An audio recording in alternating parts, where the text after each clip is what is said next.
Okay, hi, my name is Sam. We're going to be going over the basics of Python as well as Numpy. So to start off with, we're going to talk about the REPL, which is a really nice, quick way to interact with Python, especially if you don't know what you're doing. Then we're going to extend the REPL to talking about notebooks. Then in a notebook, we're going to go over some of the basics of Python, and then we're going to go over some of the basics of Numpy. So the REPL stands for read, evaluate, print loop. So you take in a command, evaluate, print a result, and then you wait for the next command. A nice way to think about this is that it's a shell. It's just a shell, but you're interacting with Python rather than the operating system. So it's exactly like Bash, except it's not Bash, it's Python. It's also very similar to typing things line by line into a file. So if you're thinking that you just have an open file and the interpreter is reading each thing that you do line by line, that's a solid way to think about this. It's kind of a nice interactive way to debug or explore your own code. So for instance, you can open the REPL, import something you've written, and then test it on a bunch of different inputs without ever actually having to run the file. Sometimes this can be nice, especially because you can reload, you can re-import these libraries. It's a bit of a pain, but you can do it, and keep doing this. It's really, really nice for quick examples as well. So if you've got some sort of code and you've got it vaguely working, but you want to show somebody, this is a good way to show them. So how you do this is that you go into your folder, you activate your virtual environment, and then you type Python, or Python 3 if you needed to install Python 3 separately, as we talked about in the previous video. It'll look something like this. There'll be some version information, and then you're going to get these triple chevrons off to the left. Now, here you can just type lines of valid Python code. So valid Python code, luckily, is pretty much pseudocode. So when we declare variables, for instance, all we have to do is say x equals whatever. This can be any type because I did not put any type before it or after it or anywhere. Python doesn't care. Python will figure this out.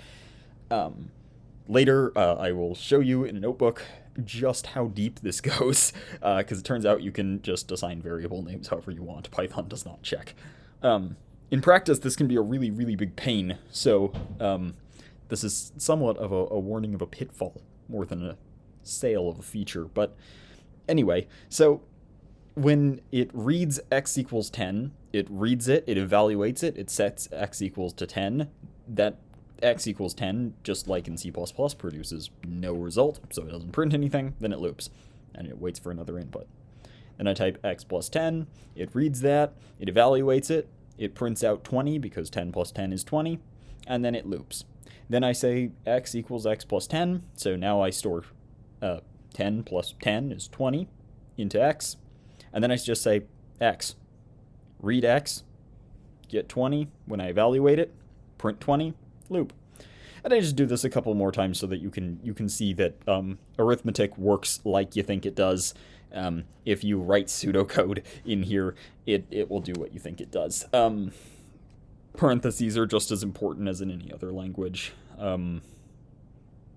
Yeah, it's pretty straightforward, luckily, Python. You can write functions within the REPL too, but it's a little bit awkward. So you can say def function name argument. I'll show in just a minute how to do multiple arguments. And then you can call it. In Python, the white space, so stuff like spaces, tabs, new lines, the interpreter reads this. It's not like C++ where it just throws all that information out and relies on the braces and other syntactic elements to do this. The white space is the syntactic element. So you do actually need to hit tab in here. You do actually need to have new lines between if and that return, or if and the code in between it. You can kind of just read it like blocks. It's fairly intuitive, but it can be really, really annoying. So the difficulty here is that if I did do this wrong, for instance, and I type the wrong definition for g. I've typed that if x is greater than 10, I should just return 10, and if it's otherwise, return x. Maybe I really should have done this the other way. Maybe I really wanted ReLU, which is if it's less than 0, 0, and otherwise x.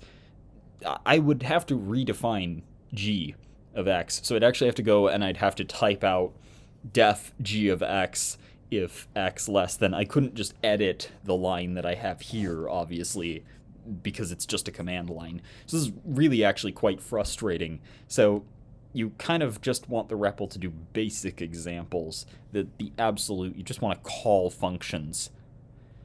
So enter Jupyter Notebooks. Jupyter Notebooks are kind of like REPLs, but they're better for longer pieces of code, and they're still interactive sessions. So this is great because if you go and you actually type in files and then you rerun everything, well, it's frustrating to build up examples for these things, and you'd have to go write your own tests, and really in research especially, it would be nice when you're playing around with different algorithms if you could just test things on the fly rather than have to go write tests and set everything up that way.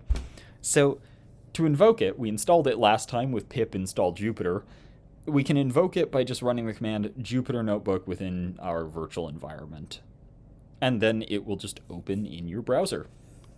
So let's go take a look at what that looks like. So this will look like roughly this. And at first it'll look something like this, but when we open examples.ipynb, we'll get this. To create a notebook, you're going to want to hit new, and then you're going to want to hit Python 3 IPY kernel. So after that, it'll look like this. So we can type basically the same things that we did in the REPL and get the exact same results. So it's quite similar to a REPL in that regard. What's quite different is that if, say, I go in here and I change this to minus, and then I rerun it, note that the counter incremented, I'm actually going to get a different result. So I can do substantially more, right? If I go and I type out our definition of x, maybe I want just the identity function. Shift-enter, by the way, is how you actually enter commands. Command-enter or Control-enter, Command-enter on a Mac, will execute them but not give you another cell underneath it. So, you know, maybe I just have fx, but maybe I don't actually want the identity function. Maybe I want add to. I can just go and edit this, rerun it, and then rerun whatever cells that I want underneath it. Note that you do need to manually rerun these other cells, otherwise it's not actually going to change the output. This is quite nice if you, for instance, don't want to accidentally train a model for 6 hours in a row again. So we can do pretty much the same thing. Let's go write ReLU, because I mentioned that. ReLU is a really common function in ML.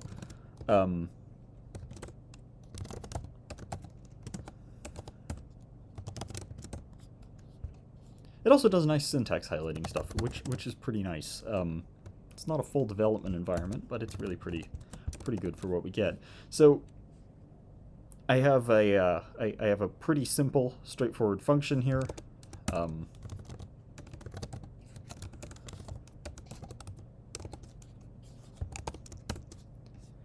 So now we're basically back to the point where we were with the REPL, except that we have this nicer, much more readable way to look at this.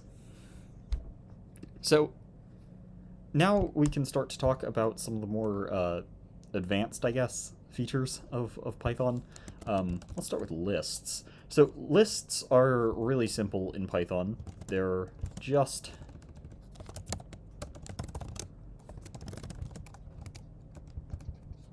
as you kind of expect them to work. They do all have to be the same type.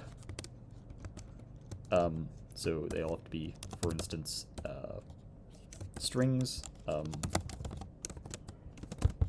or I could change this list to be integers, or I could change it to be floats.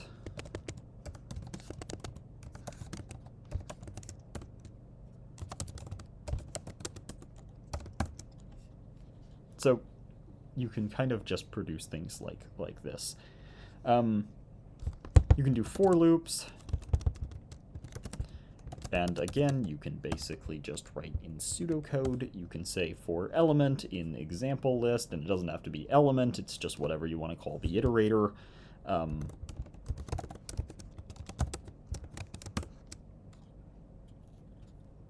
You can just quickly write code like that. We have while loops, just pretty much like they work in C++ or Java. We already saw if then. I guess a thing to be aware of is that Python does not really have, it doesn't really have switch statements, so you do need to write if, elif, use if, I don't know, if we say x is 10, and then we say if x greater than 10, print yes.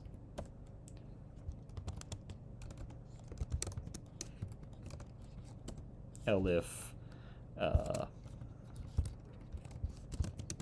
x greater than 100, print no. This won't quite work, but that will.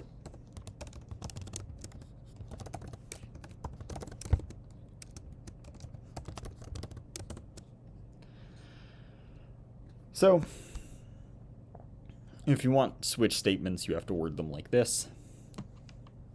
And that's pretty much the basics of the language. You have a very simple way to define functions. You have lists and other collections. It's probably worth it to go over dictionaries. Dictionaries are Python's like key value database setup.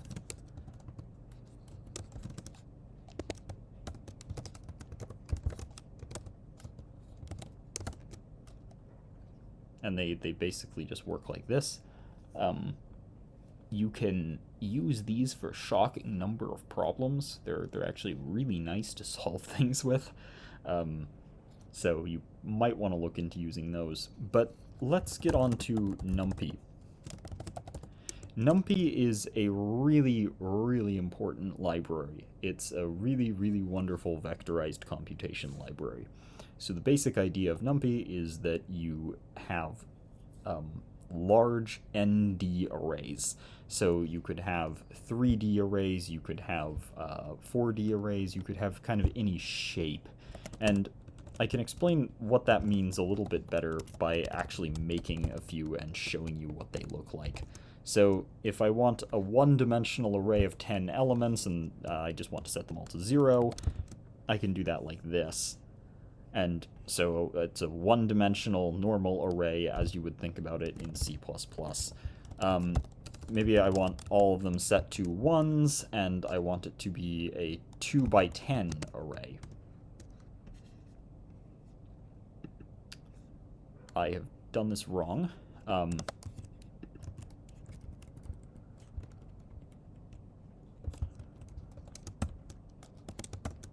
There we go. So you just put a list in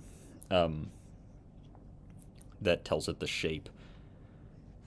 So now I have a 2x10 list. You can transpose this, which is not actually looks like that. You can add things to our transposed list or our transposed array just like that. Generally, it'll give you an error if you try to add things of the wrong dimensions. So it'll give you this error. You can add things of the same dimension really easily, obviously. You can perform different operations on them. All kinds of things like that. So Numpy is a really, really nice library to just be able to quickly manipulate very large arrays. When you're testing things, you'll probably want np.random.randn, so random according to a normal distribution. Rand will give you random from 0 to 1. Rand int will give you random integers in a range. The first argument that you give it is shape, just like the normal ones. So let's give it a 3D array. I've gotten this wrong also.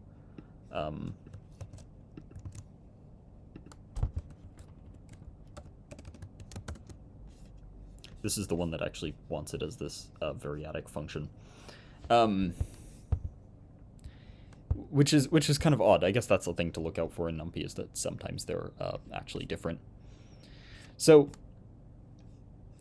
Numpy, you can now just treat these as normal variables. So if you're used to talking about linear algebra where vectors are just normal variables, this is a quite nice way to think about these things. I can, that variable a that we had from earlier, I can literally just add it. I can add things to it. I can multiply as long as the shape is the same. I suppose it's probably good to know about dot products, which work just like the ones in linear algebra.